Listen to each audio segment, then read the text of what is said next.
Welcome back. Normally, I wouldn't have the space heater on at the start of the video at this time of the year, but my little rabbit Cinnabon is having a bath in front of the heater, and I don't have the heart to turn it off. That's just, I'm not mean that way. I want to talk about the Wild. Yes, had a discussion today with the Bar Down Beauties, and that interview will be going live on their channel tomorrow. But I want to talk about the Minnesota Wild, because coming out of that conversation, I was like, there are some talking points for the Wild that I want to get into. I didn't have a board made up. I know, I should have had a board made up, shouldn't I? But at any rate, I want to talk about the Minnesota Wild, the situation they find themselves in, where they are the number 2 wild card. Nobody expects anything from the Wild. The expectation is first round exit. Who knows what they're going to do going forward? And apparently amongst Wild fans, there's some debate about Bill Guerin and the role that he's played, the job that he's done in Minnesota. So I wanted to look at that. I wanted to talk about it because my other option for today would have been talking about Calgary or Vancouver, and I feel like the teams below the playoff line, I'm going to be talking about them a lot once the playoffs get rolling. So, yeah, let's talk about the Minnesota Wild because they're above the playoff line and they should make it. Shouldn't be a problem. Not getting into their upcoming schedule because I talked about their upcoming schedule in that video this morning, and I feel like that's enough on the Wild from that perspective. But looking at how this team's put together, and I understand that there are some that don't like the job Guerin's done, some that do. I'm on the fence. Honestly, I'm on the fence until I think next year's going to tell us just how well he can put together a strong Minnesota Wild team or not. So right now, in terms of cap hit, I think most of their contracts are a bargain. Most. Kaprizov, $9 million cap hit until next year. At the time this contract was signed, plenty of people said he's only had 1 year of experience. What are they doing? This is stupid. That's a ridiculous amount of money for a player that hasn't shown that he's not a flash in the pan. Well, now he's shown he's not a flash in the pan, and that $9 million, considering where the salary cap's going, kind of looks like a bargain. And Matt Boldy, to me, is a bargain as well. $7 million cap hit till 2030. Fantastic first-line player. All right, really good first-line player. I'm sure the word fantastic might cost me. He's not fantastic. But at any rate, I think Boldy at $7 million, that's a bargain. Look at some of the contracts that have been signed since then. Eric Sinek, $5.25 million until 2029. I watch enough Minnesota games to know how important Joel Eriksson is to this team and what he means to this team. So the $5.25 million is a bargain. So that is 3 contracts in a row that I look at and go, that's a pretty good deal on that contract. Then you got Zuccarello at $4.13 million for another year past this one. Yeah, no argument there either. So far so good for the Minnesota Wild. Marcus Foligno at $4 million until 2028.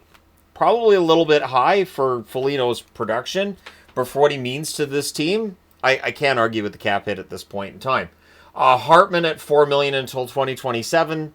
That one's probably not aged all that well. We know that he's been suspended, and his production this year probably not at a level where you might want it to be. So if they want to make some more space in the offseason, there's the possibility that Hartman ends up on the move. I'm just throwing that out there. Trennan at $3.5 million until 2028. I did mention the last time I talked about the Wild in video, I think it was the last time I talked about the Wild in video, that, Trennan might be a player that if they need more cap space, maybe he goes. And there were some Wild fans that weren't happy with that idea. They really like Trennan's game. So, all right, maybe it's Hartman and not Trennan. And then you got Freddie Gaudreau, $2.1 million cap hit until 2028. That is a huge bargain. I think that's a bargain for what Gaudreau brings. I think he's underrated as an offensive player. I think he's a good all-around player. So, yeah, on the forward group, pretty good deal for all these contracts. You can make the argument against Hartman. You could try against Foligno, I guess. And then on the blue line, you got Spurgeon, $7.58 million cap hit until 2027. One of the more underrated defensemen in the NHL. I would say likely yes on that. Jonas Brodin at $6 million in terms of his cap hit till 2028. I don't think there's a problem with that one either. Middleton, $4.35 million till 2029. At the time it was signed, I thought that seems a bit steep. He's had a pretty good year. The offense has dropped off from where it started. I didn't think the offense would keep up like that. It was ridiculous. But I think he's a good defenseman. And then in net, you've got Gustafsson, $3.75 million cap hit till 2026. I don't think you can look at these contracts and say that Guerin's done anything other than a pretty good job. This is not a situation where you can look and go, oh, there's huge tax breaks, because Minnesota. Great weather. It's Minnesota. It gets cold in Minnesota. So I think this is a pretty good job done by Guerin. And then the job that he's been doing with a buyout penalty for Parise and Suter this year at $14.74 million, meaning he's had roughly $15 million less to work with than some other GMs in the NHL because of those buyouts. So the fact that we're talking about a Minnesota team that's going to the playoffs is remarkable in my eyes. Now, next year, that cap penalty drops to $1.67 million. So next offseason, so this July, he's going to have some money. Maybe he moves out of contract to get some more money. And I think this is where we can really grade the job that Guerin does with the Minnesota Wild starting this summer, when he's got the same amount of money as most other GMs do to make moves and to decide what's going to happen. And then with the upcoming, I picked one defenseman, one forward, and one goaltender. Up front, you've got Ogren. I think Ogren's going to be ready for full-time employment next year. I think they're hoping Jiricek is ready for full-time employment next season. He's currently injured. And Wallstead, obviously the goaltender of the future for the Minnesota Wild. And with Marc-Andre Fleury retiring at the end of this season, the spot is there for Wallstead to back up Gustafsson and to be probably the best bargain in net. I'd say in the Central. I'm going to say maybe in the entire NHL, but I will be doing a goaltending video once we reach the offseason as well. I don't get the feeling we're going to see that carousel of goaltenders that we often do. And I don't think Minnesota's going to be in the market to make much of a change in net. I think they'll be fine. Unless they fear that Wallstead may not be ready, in which case then you go out and get a backup. But I don't think that happens. At any rate, at the trade deadline, I thought they did all right too. So they added Nyquist and Brazeau. Brazeau hasn't been productive, but it feels like the last couple of games with Minnesota he's starting to get more comfortable. It's quite different going from Boston to Minnesota. And Nyquist, I think he's had a rough season overall. I think he's been more prominent with Minnesota. And I think in the event that they get more healthy, I think that Nyquist's production comes up. So if we get Kaprizov back into the lineup for them, and if you get Eriksson Ek back, I think that would help Nyquist as well. Now, what they traded to get these players, Kuznetsov, I like Kuznetsov, but with the season that he's had this year, I understand why they would make that move. There is the potential that he realizes, what his offense can be with Boston.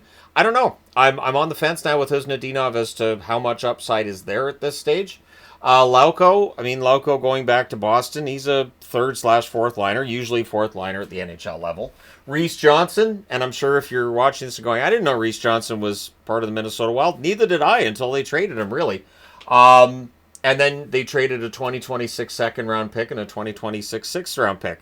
Now, next year's draft is seen as being stronger than this year, so a second-round pick lost for next year. It could hurt them, I guess, but they've got a lot of good young players in their lineup already. One question mark, of course, and this was something we were talking about this morning, is Rossi. I like Rossi a lot. I don't have him on the board. I do think that it'd probably be in their best interest to find a way to keep Rossi around. But if they decide to move Marco Rossi, there will be a lot of teams interested.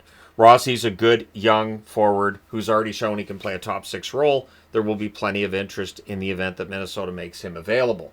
Now, the injured list is 4 players, which is shorter than it's been at other parts of the season. But these are some key guys, starting with Middleton. He's played 66 games, 8 goals, 12 assists, 20 points. Middleton's been good when in the lineup, and they miss him when he's not in the lineup, absolutely. Kaprizov has played 37 games this year, so he's missed a lot of time. 23 goals, 29 assists, 52 points. I think the fact that Minnesota's kept themselves above the playoff line without Kaprizov is good. Obviously, they had a really strong start to the season, which has helped them to end up being above the playoff line now as well. Eriksson Ek, 42 games, 9 goals, 15 assists, 24 points. A more complete forward than Kaprizov. Kaprizov's a flashy forward. He'll give you a lot of highlight reel goals and moves. Eriksson Ek will make those moves defensively, and he's a center, and it totally changes the look of the team without Eriksson Ek. I think they miss Eriksson Ek just as much as they miss Kaprizov right now.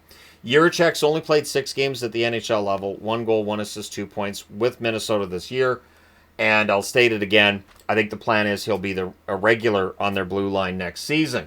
Now, they don't have a first rounder this year. That was traded in the Jiricek deal that was made. This year's draft is not seen as being as deep as some of the other drafts. It shouldn't hurt them losing the draft pick that they've traded for Jiricek, unless Jiricek doesn't pan out. If Jiricek doesn't pan out, we can return to this year's down the road and say, it was terrible. That player Columbus got there actually ended up being a steal at that part.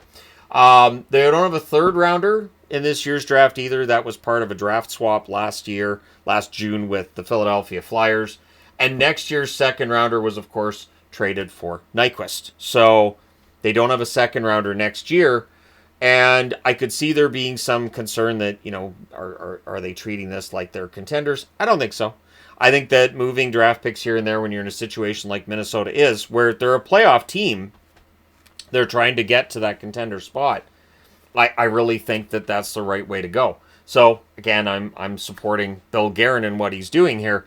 I understand it. Now, according to Spotrac, or Spotrac, I always want to say Spotrac, but Spotrac, the cap space for next summer, and I couldn't find on Puckpedia where it said cap space for next summer. I miss cap friendly for that. But according to Spotrac, $19,571,667 in cap space for Minnesota next summer. Well, this summer. And that's right around a little bit above middle of the pack. They have a lot of space. Now, looking at UFAs, I could see them adding a forward. And I did talk about this morning. But I wanted to kind of clarify, because once an interview's done, I always find myself going, there was something else I wanted to say and I forgot. So here we are with a whole video on the stuff that I also wanted to add. UFAs this summer. Marner, I think Marner's going to be highly sought if he does not re-sign with Toronto. Ehlers is an impact forward. I think Nick Ehlers would fit right in with Minnesota, because I think Nick Ehlers would fit in with any team that he signs with. And I think there's going to be a bidding war for Ehlers if he does not re-sign with Winnipeg. Tavares on a short-term contract could work. I don't think both Marner and Tavares hit the market. I think one of the two does. I think Toronto keeps one, and I think the other ends up hitting the market. That's just, and I don't have anything behind that. I don't have inside information. It just feels like one or the other probably stays, one or the other probably goes, and then Toronto uses the money saved on the contract not signed to bring somebody else in. You got to refresh things at some point. And Sam Bennett. Sam Bennett's still not signed an extension with Florida. He probably does, but until it's signed, there's still that potential he goes free agency. Brock Besser, his name comes up a lot anytime that trade rumors are out there involving the Canucks. Besser's name's been out there for years, and I think that him signing in Minnesota would make a lot of sense. The concern would be Brock Besser this year has not been the same forward he was last year. So are you signing him to money that would normally go to like a 35-40 goal scorer, or do you sign him to money that would go to a 20 to 25 goal scorer and hope that he overachieves? And maybe that's why he hasn't re-signed in Vancouver. Maybe he's looking for 40 goal scorer money, and the Canucks are offering him 25 goal scorer money. So we'll see if Besser ends up going to market. Odds are he does. And then there's Brad Marchand. Marchand said he wanted to stay in Boston for his entire career. Now he's in Florida, so I think that opens up the question of whether he'd return to Florida, or could Minnesota maybe lure a guy like Brad Marchand? How about Marchand and Bennett? Get both. And I know that's not going to happen, but I do think Minnesota is going to be in a position where either they go for a big free agent, or a team that wants to go for a big free agent and doesn't quite have the cap space might give Bill Guerin a call and have exactly the piece that Bill Guerin might want. Bill Guerin might be in a position to pick up a guy who's on like an $8.5 million cap hit for another couple of years and plug him in. And again, I'll say forward, because I don't feel like they need defensemen. I don't feel like they need a goaltender, but another forward would probably be handy for them. And so we'll see if they go that route. But they may very well either get that through free agency or through a trade for a player that a team kind of wants to move on from. So think about like when P.L. Dubois gets traded by the Kings last summer. If they can find that kind of a pickup going into next season. The other thing too, though, and I will say this, in the event that Minnesota gets healthy, so if you get both Eriksson Ek and Kaprizov back in time for the playoffs in roughly a week and a half's time, I don't think they're going to be an easy out. I don't know if they win in the first round, especially if they're against Winnipeg. I don't know if they have enough to knock off the Jets.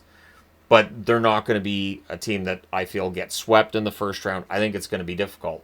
I really do believe that right now we're looking at a league where there's a lot of parity. And when that salary cap starts going through the roof, that's probably going to change. There's going to be haves and have-nots, at least at first, as everybody's getting used to it, and some teams just won't have the amount of money. But Minnesota, to me, doesn't feel like a team that's going to be a have-not. They might be middle of the pack. They may not be a team that, if the salary cap's $113 million in a couple years, they may not be at $113 million, but I don't think they're going to be one of the poorer squads either, from the National Hockey League's perspective. So on the blue line, if they did look at a blue liner, you've got Ekblad, another Florida player. Florida's going to be up against it in terms of keeping everybody, if they want to keep everything together, which is something Tampa's gone through for years. Once you have that success, everybody becomes more expensive. Pionk out of Winnipeg, there's another one there. Pionk, an underrated defenseman, I think. And Ryan Lindgren. I put Ryan Lindgren on the board because I feel like with the kind of defense that Minnesota plays, Ryan Lindgren could fit right in there. Shot blocker, defensive guy, not necessarily flashy, but he could be similar to what Middleton brings to the lineup for them. And while he had a rough time of it in New York, he's looked decent in Colorado. And if he hits the market, Minnesota could be a good landing place for him. I wouldn't be entirely surprised. Bill Guerin's been the general manager since August 21st of 2019, according to the article I was reading from the National Hockey News, National Hockey League. I got stuck between the Hockey News and National Hockey League, and I just kept saying it. But the National Hockey League website itself, August 21st, 2019, talking him up as the new GM. And he will be the general manager for the Olympics for the Team USA, Man, I got to figure out my sentence structure, don't I? But that's for the Olympics next year. He will be the general manager once again. And it'll be interesting to see how that goes and how many members of the Minnesota Wild end up playing for or against Bill Guerin's team as well. I do think they'll be well represented at the Olympics. But let me know your thoughts. What do you expect from the Minnesota Wild? First round exit? I think probably yes this year, but there's a lot of reason to believe that there's a lot of hope for the future. This could be a very good team for a long time if managed correctly. And so far, I think Guerin's done all right. I think he's done all right. And next season, I think, is where we'll find out really and truly how good he can be. But let me know your thoughts in the comment section below. Hit like and subscribe if you've not done so already. Thank you guys so much for all your support. It's greatly appreciated. I will talk to you again soon.